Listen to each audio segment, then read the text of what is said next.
அதிகாரத்திலிருந்து மரித்த பிள்ளையை உயிரோடு எழுப்பின ஒரு தெய்வ மனிதன். இன்றைக்கு வாழ்க்கையில என்னுடைய சத்தியம் என்னவென்றால், முடிந்து போன வாழ்க்கையை ஆண்டவர் ஆரம்பிக்கிறார். முற்று பெற்ற வாழ்க்கைக்கு தொடக்கத்தை கொடுக்கிறவர் ஆண்டவர்.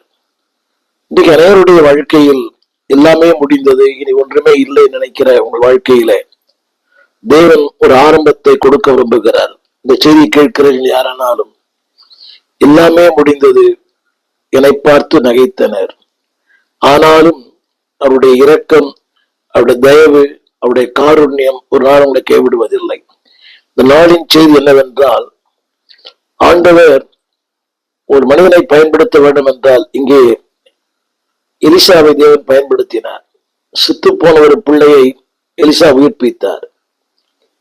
ஆனால் அதே வேளையிலே மரணத்துக்கு ஏதுவான வியாதிப்பட்டார். இன்றைக்கு வாழ்க்கையில பல நேரங்களிலே நம்முடைய அன்றாட வாழ்க்கையில there are things happening that which we can never expect. எதிர்பார்க்காத பல சம்பவங்கள் நம்ம வாழ்க்கையில் நடக்கிறது.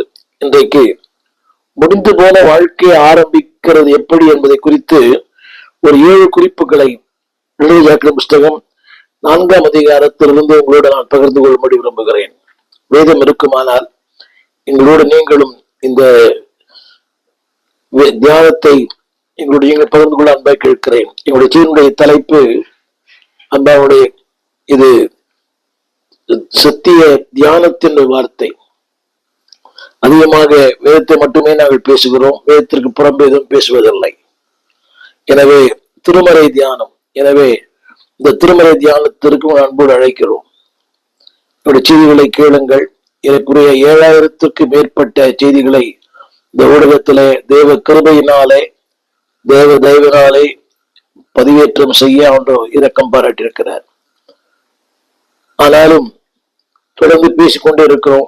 காரணம் என்னவென்றால், தேவன் வார்த்தை தந்தார், அதை பிரசித்திப்படுத்த வேண்டும் என்கிற ஆசையும் ஆதங்கம் உண்டு. எனவேதான் வார்த்தையை பேசுகிறோம்.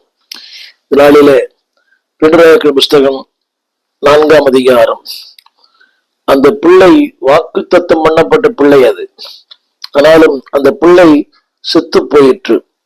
20ஆம் வசனம், அது அவன் மடியிலே இருந்து செத்து போனான்.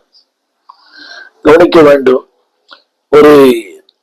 ரொம்ப நாள் இந்த குடும்பம் தேவன் நேசிக்கிற குடும்பம். அந்த வார்த்தையை நான் படிக்கிறேன். எலிசா தன்னோடு சொன்ன வார்த்தையின்படி